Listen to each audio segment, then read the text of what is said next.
So what we've got to do is make that change in those standards. That's where the shifts happen. It doesn't happen any other place. And I'll give you a very simple example. If you want to know the difference in people's lives, it all comes down to what are the things that are musts for you versus shoulds. So let me tell you this. We said to have an extraordinary life, you got to have an extraordinary psychology, right? Extraordinary psychology means you got to live in an extraordinary state. To be in an extraordinary state, you got to condition your nervous system, your body, your physiology and focus to be at their best. Do you agree with this? Yes or no? Then to do that, though, you can do that. Why doesn't everybody? Not because you can't. We all have the ability. It's because of our standards. I remember a time early in my career, I was about 24, and I went to do a seminar in Boston. And in those days, a big seminar for me was like 125 people. It was a 3-day seminar, and we worked around the clock, and people made such extraordinary changes in their life. And at the end of it, I was feeling so fulfilled. I was thinking, my God, I'm 24, maybe 25 at the time, and I am so happy because I have found my mission in life. I'm doing what I love. It's making a difference in people's lives. This is extraordinary. So we finished about midnight on the Sunday night. And around midnight, I'm still wound up, so I don't feel like going to bed. So I decided, okay, let me take a walk here, and I decided to go through Copley Square. If you've been through Copley Square, it's a pretty neat place. Because in Copley Square, you can look up and you can see buildings that were here before we were known as the United States, and beside them you see skyscrapers that are new. It's a pretty cool place. So I'm walking around midnight on Sunday night. There's nobody in Copley Square midnight on Sunday night.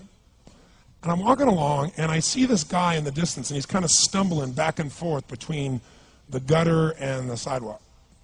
He's got a long trench coat on, his head's down like this. He's holding a brown bag, and I can start to smell him even before I get there, and I'm thinking, this guy's obviously drunk. And as I started to get closer, I thought, I bet he's going to beg me for some money. And sure enough, whatever you focus on life tends to happen, doesn't it? So sure enough, he gets real close to me, and I thought all of a sudden he wasn't going to do it, and all of a sudden he popped his head up. It was really weird. He went, "Mister!" He had this really bizarre looking sounding voice. He went, "Mister, could you loan me a quarter?" And I thought, do I want to reward this behavior? And then I thought, I don't want him to suffer. Do you have this dilemma sometimes?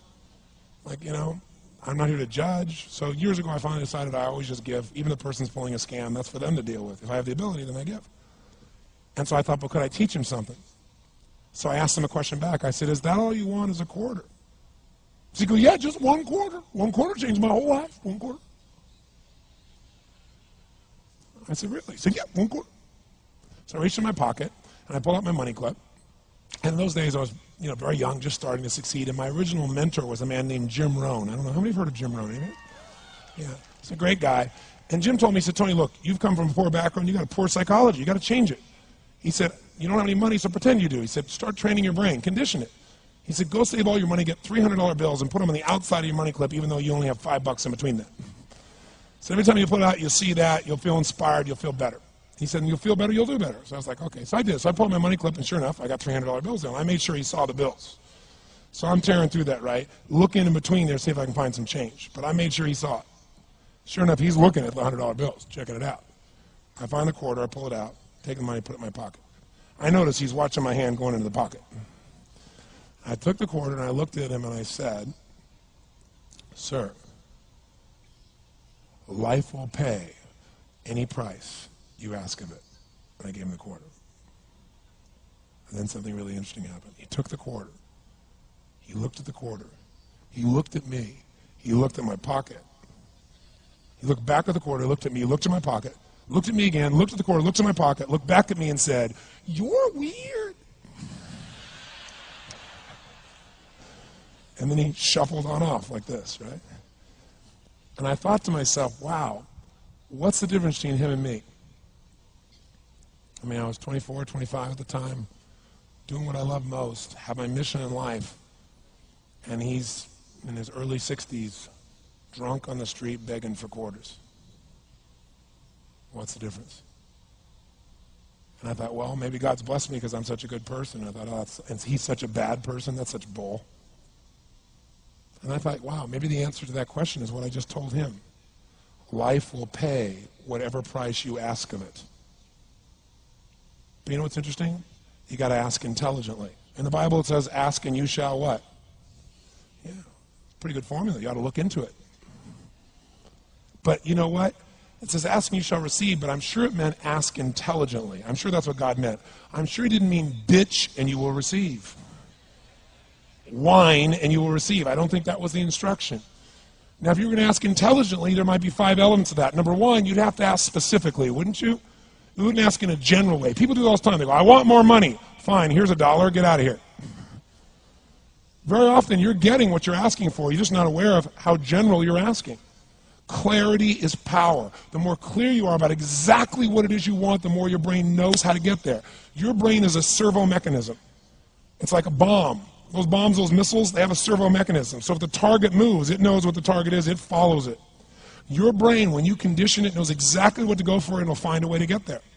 Did you ever buy a certain outfit or a certain car and suddenly see that car outfit everywhere? How many of you have had that experience? Say, aye. How come that car outfit's everywhere? It always was everywhere, but now you notice it. And the reason is because there's a part of your brain called the reticular activating system, the RAS. That part of your brain determines what you notice and what you don't notice. Your brain spends most of its time trying to make sure you don't notice because you'll go crazy if you notice everything. But when you decide what's most important to you, your brain goes after it.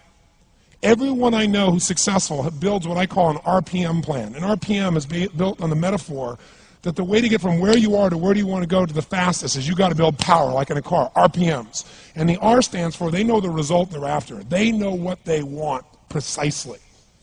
If you don't know exactly what you want or you let yourself get beyond that into something general, you're not going to achieve it. Clarity is power. You've got to know the specific result you're after. What do you want?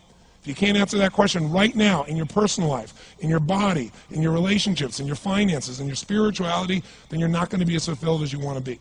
Today we're going to have you answer one of those questions at least. The second part of it, you got to know P, why you're doing it.